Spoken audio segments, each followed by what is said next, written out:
स्वागत है आपका हमारी एक और नई वीडियो में। इसमें हम बात करेंगे थोड़ी हिस्ट्री की।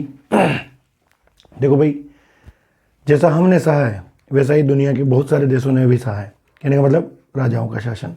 अब राजा कई प्रकार के होते थे। दैट मीन्स कुछ ईमानदार होते थे, अच्छा राज करते थे, जैसे कि राम भगवान, तो उन्होंने बहुत अच्छे तरीके से राज किया। बाद में दशरथ जी, उन्होंने बहुत अच्छा किया। कुछ कंस जैसे भी होते हैं जो परेशान करते हैं अपनी जनता को। सेम कंडीशन यहाँ पर लोकल जो भी मॉडर्न हिस्ट्री है उसके ऊपर भी लागू होती है। कुछ देश थे जो अभी बहुत अच्छे डेवलप्ड कंट्रीज हैं, बट उन्होंने भी एक ऑपरेसिव एक एरा झेला है। उनमें से सबसे पहले मैं बात करूँगा, क्योंकि क्या होता है हमारा हिस्ट्री का पहला चैप्टर आप सबको पता है, the French revolution. That means कि क्रांति जो है, देखो भाई, अपने अधिकारों के लिए जो क्रांति हुई थी सबसे पहले फ्रांस में हुई थी, और ये स्टार्ट हुई थी माय डियर 1789 में, ठीक है ना। और इसका बेस जो था वो ये था कि भाई नेशनलिज्म, हमें राष्ट्रवाद के प्रति यानी देश बनाना है। आप लोगों को मैं बता दूं कि फ्रांस अभी तो यूनिफाइड है, मतलब एक अच्छी कंट्री है, बट पहले ये छोटे छोटे स्टेट्स में बटी हुई थी, छोटे छोटे राज्यों में। अपन बोल सकते हैं कि लगभग मोर देन 30 राज्यों में बटी हुई थी, और हर एक की अलग करेंसी, हर एक का अलग मेजरमेंट, हर एक का अलग कुछ कस्टम्स परंपराएं, हर एक के अलग भाषा, अलग कल्चर। तो भाई दिक्कत कहाँ आ रही थी? दिक्कत ये आ रही थी कि भाई कैसे अब एक कम्युनिटी कैसे आएगी, कॉमन कलेक्टिव आइडेंटिटी कैसे होगी।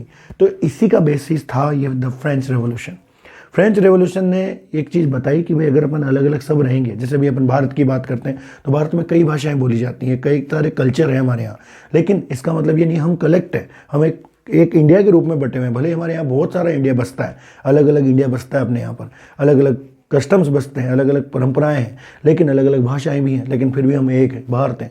तो ये फ्रांस की सोच, जो फ्रेंच जो बेसिस था वो कैसे आया कि फ्रांस को एक देश बनाया जाए, क्या रीजन था, कैसे क्या हुआ? क्योंकि निरंकुश राजा है। देखो भाई, डिक्टेटरशिप का एक सबसे बड़ा नुकसान, एक गलत राजा आया ना, खेल खत्म है, वो आपको खत्म कर देगा। ठीक है, चलो तो इसी बात पर शुरू करते हैं आज का हमारा क्लास, और इसके कई पार्ट्स आएंगे। ये फर्स्ट पार्ट के रूप में ले सकते हैं आप द फ्रेंच रेवोल्यूशन को। फ्रांस की अपन पढ़ेंगे इसमें इतिहास, ठीक है ना। अब चलो शुरू करते हैं। तो the French revolution, the idea of the nation, कि भाई देश बनाने का आइडिया कहाँ से आता है। स्टार्टिंग हुई इसकी 1789 में, पहली क्रांति, अभी तक के इतिहास की सबसे बड़ी क्रांति थी ये, ठीक है। और इसका बेस था नेशनलिज्म, यानी यूरोपियन कंट्रीज जो उन्होंने अपने कॉलोनियल जो पार्ट्स बना रखे थे, उनको कॉलोनीज जो बना रखी थी उनको तो वो दबाते थे। वहाँ तो डेमोक्रेसी नहीं आने देते थे, लेकिन खुद के देश में पहले डेमोक्रेसी चाहते थे। जैसे इंग्लैंड की बात करेंगे, इंग्लैंड ने हमें आज़ादी बहुत लेट दी है, जो कि इंग्लैंड ने खुद डेमोक्रेसी के प्रति वकील की तरह कार्य किया है, लेकिन हमें आज़ादी नहीं दी। तो ये चीज़ समझिएगा आप। तो यहाँ भी क्या था कि यहाँ भी ऐसी स्थिति, राजा का शासन था, और राजा का शासन था तो राजा आप जानते ही हैं, एक निरंकुश राजा, सारा खेल खत्म है, पूरा देश बर्बाद हो जाता है। चलो तो शुरू करते हैं कुछ स्टेप्स। भाई देखो, फ्रांस की तो आइडेंटिटी ही नहीं थी, फ्रांस तो एक देश था ही नहीं, यानी कुछ मोर देन 30 स्टेट्स में, छोटे छोटे स्टेट्स में बटा हुआ था। तो मैं यहाँ बात करूंगा कि क्या स्टेप्स उस समय के जो क्रांतिकारी लोग थे, फ्रेंच रेवोल्यूशन जिन्होंने स्टार्ट किया, उन लोगों ने क्या स्टेप्स उठाए, क्या चीज़ करने के लिए, कलेक्टिव आइडेंटिटी, कि भाई सब लोग, फ्रांस बोलने वाला, पोलिश बोलने वाला, जर्मन बोलने वाला, अलग भाषा मैगियर बोलने वाला, सब लोग एक आइडेंटिटी पे आ जाएं। तो क्या करें ऐसा? तो उन्होंने ये चीज़ करी। क्या करी? देखिए यहाँ पर उन्होंने सबसे पहले तो आइडियाज़ ऑफ ला पार्टे और ले सिटियोन का आइडिया लेके आए। वो इन दोनों का मतलब क्या है कि ये जो ज़मीन है ये हमारा फादरलैंड है। देखो, हम लोग मदरलैंड कहते हैं, हम भारत को अपनी माँ मानते हैं, भारत माता की जय बोलते हैं, ठीक है ना। वैसे ही इन्होंने भी ये जो कॉन्सेप्ट लेके आए, ये फादरलैंड वाला कॉन्सेप्ट लेके आए। अभी भी कई सारी कंट्रीज में ये फादरलैंड बोलते हैं, मतलब पापा का खेत, मतलब पापा खेत नहीं, मतलब पापा की ज़मीन है ये, यानी जैसे हम मातृभूमि बोलते हैं, वो पिताजी की भूमि बोलते हैं, ठीक है। और सिटीजन, ले सिटियन, यानी हम इसके बच्चे हैं, ये हमारा फादरलैंड है, ये हम इसके बच्चे हैं। ये कॉमनिटी लेकर आए, वो कॉमन चीज़ निकाल कर लाए। कि ये कॉमन चीज़ क्यों निकाल के लाए? क्योंकि देखो भाई, एक कोई बेस ऐसा मिल जाए जिससे सभी लोग एक जैसी आइडेंटिटी वाले हो जाएं। देखो भाई, मैं एक उदाहरण बताऊंगा, छोटा सा, बहुत छोटा सा, कि हम स्कूल में पढ़ते हैं, सभी लोगों के अंदर एक कम्युनिटी होती है, एक कॉमन चीज़ होती है, और वो होती है यूनिफॉर्म। और यूनिफॉर्म ही आपको क्या करती है? एक बनाती है। भले ही वहाँ पे काला लड़का पढ़ता है, हाँ, गोरा पढ़ता है, किसी भी कास्ट का पढ़ता है, किसी भी धर्म का पढ़ता है, बट वहाँ पर एक चीज़ कॉमनिटी रहती है और वो है यूनिफॉर्म। और यहाँ पर भी इन्होंने क्या किया, सबके माइंड में एक चीज़ डाल दी कि हमारा फादरलैंड एक है और हम इसके बच्चे हैं, और इसी से कम्युनिटी आ गई और सारा खेल हो गया। अब इन्होंने क्या किया, जो पुराना एम्परियलिस्टिक मतलब राजा महाराजा का झंडा था, सबसे पहले उसको टारगेट किया, उसको ख़त्म किया, उसकी जगह पर नया झंडा बनाया बढ़िया, जिससे हमें कुछ ना कुछ मिले। ठीक है, जैसे हमारे देश का झंडा है, आप सबको पता है ट्राई कलर का क्या महत्व है, केसरिया क्या शो करता है, व्हाइट क्या शो करता है, ग्रीन क्या शो करता है, चक्र अपना जो सर के वो जो चक्र है वो क्या शो कर रहा है, अशोक चक्र। नेशनल असेंबली वाज क्रिएटेड, जो स्टेट ऑफ जनरल्स था उसकी जगह पर इन्होंने नेशनल असेंबली को बनाया, एक प्रकार संसद, अपनी जैसी संसद होती है। फिर उसके बाद में क्या किया, new hymns composed and oaths taken, नए नए भजन, नए नए उन्होंने गाने बनाए। गाने का मतलब होता है जैसे कि हमारा राष्ट्रगान है, वंदे मातरम राष्ट्रगीत है, वैसे है ना।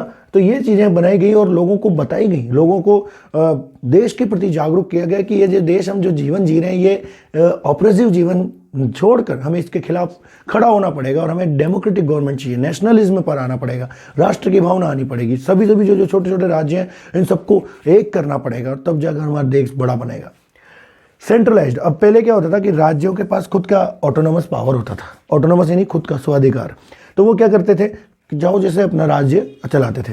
लेकिन फिर उन्होंने क्या किया, यहाँ पर बदल दिया, नई जो रेवोल्यूशन आई उसमें डायरेक्टली उन्होंने कहा कि सेंट्रलाइज्ड एडमिनिस्ट्रेशन सिस्टम होगा। दैट मीन्स एक सेंटर से काम होगा, जैसे हमारे यहाँ होता है, मतलब हमारे यहाँ तो दोनों गवर्नमेंट है, यूनियन है, यूनियन है और स्टेट है, दोनों है, यूनियन को सेंट्रल गवर्नमेंट भी बोलते हैं। फिर उन्होंने क्या किया, अब बच्चों में बताऊं आप लोगों को, मोर देन 30 मुद्राएं यानी करेंसी और मोर देन 30 मेजरमेंट के चीज़ें चलती थी, तो इन्होंने सबसे पहले उसको टारगेट किया। इंटरनल कस्टम ड्यूटीज़ हटा दी और जो पुराने बाकी किसी के भी पैसे थे, किसी राज्य का किसी और के ऊपर उधार था, वो सब उन्होंने एबोलिश कर दिया। एबोलिश बोले तो गायब कर दिया। ठीक है, ओके। तो उसके बाद क्या हुआ, देखो भाई मैं इसको एक छोटा सा उदाहरण बताता हूँ। अगर इमेजिन कर लीजिए कि ये थोड़ा फ्रांस जैसा मैंने बना दिया और इसमें बहुत छोटे छोटे राज्य हैं, छोटे छोटे राज्य, छोटे छोटे राज्य, छोटे छोटे राज्य, बहुत छोटे बहुत छोटे बहुत छोटे, लगभग मोर देन 30। ठीक है ना। अब क्या होता था भैया कि अगर एक जगह से यहाँ से अगर किसी को यहाँ जाना है तो लगभग वो 10 से 11 स्टेट्स में से होकर गुजरता था, सबको इंटरनल ड्यूटी देनी पड़ती थी, सबको टैक्स चुकाने पड़ते थे, तो वहाँ जाते जाते तो जाम ही बन जाती थी।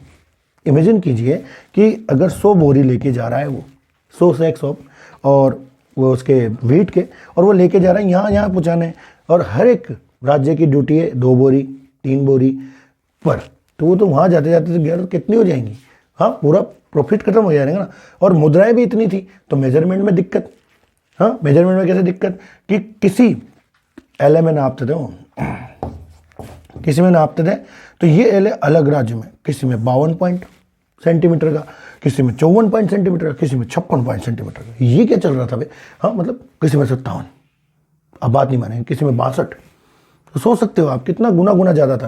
तो ये तो दिक्कत वाली बात थी। तो इन्होंने क्या किया, इंटरनल कस्टम ड्यूटीज, इसको बैरियर को सबको हटा दिया और केवल 2 तक सीमित कर दी। क्या चीज़, मुद्राएं, करेंसी, ओनली 2 तक। 2 तक कंप्लीट करते ही क्या हो गया भाई, कुछ भले रिड्यूस तो हुआ ना, भले 2 रही लेकिन रिड्यूस हुआ। इमेजिन करिए एक छोटा सा उदाहरण, राजस्थान में अलग करेंसी चल रही है, गुजरात में अलग चल रही है, मध्य प्रदेश में अलग चल रही है, पंजाब में अलग चल रही है, हरियाणा में अलग चल रही है, तो कैसे होगा ट्रांसपोर्टेशन। सोचिए, सेम कंडीशन यहाँ पर थी फ्रांस में। ठीक है, अब आप समझ चुके होंगे कि इंटरनल कस्टम ड्यूटी सारी हटा दी, ड्यूज हटा दिए। फिर बाद में आता है uniform system of weight and measurement, ये दोनों मैं समझा चुका हूँ। यहाँ पर क्या हुआ कि वेट और मेजरमेंट के जो वजन के, सबका अलग अलग वजन का था, सेटलमेंट था।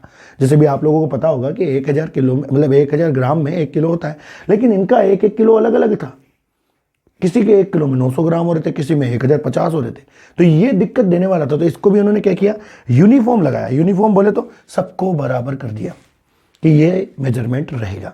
अब कोई इसमें धांधली नहीं होगी, कोई ज़्यादा कमती नहीं बताएगा। ठीक है, अब ये बात हो गई। अब बात, बेहतरीन बात ये थी कि लैंग्वेज बेसिस करनी थी, क्योंकि कई लोग फ्रांसीसी बोलते थे ही नहीं, सब लोग पोलिश, जर्मन, मैगैर और भी बहुत छोटी मोटी भाषाएं, लोग डायलेक्ट्स बोलते थे, तो उन सबको हटाया गया और इस भाषा पर जोर दिया गया जो पेरिस में इन्होंने रिटर्न की थी, पेरिस में लिखी गई थी फ्रेंच।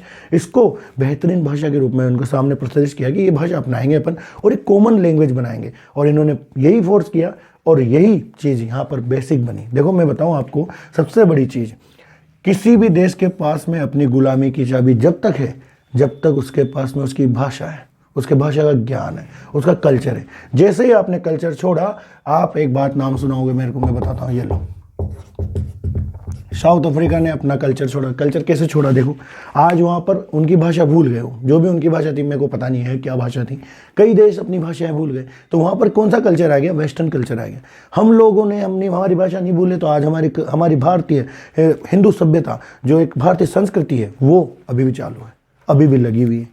तो मैं तो इतना ही कहूँगा कि किसी भी देश का निर्माण उसके लोग करते हैं, उसके लोगों की जो पहचान है वो करती हैं। तो आशा करता हूँ ये छोटा पॉइंट मैंने बनाया और आपको पसंद आया होगा। जय हिंद, जय भारत। आगे भी देखें, वीडियोस लाइक करें, चलते हैं।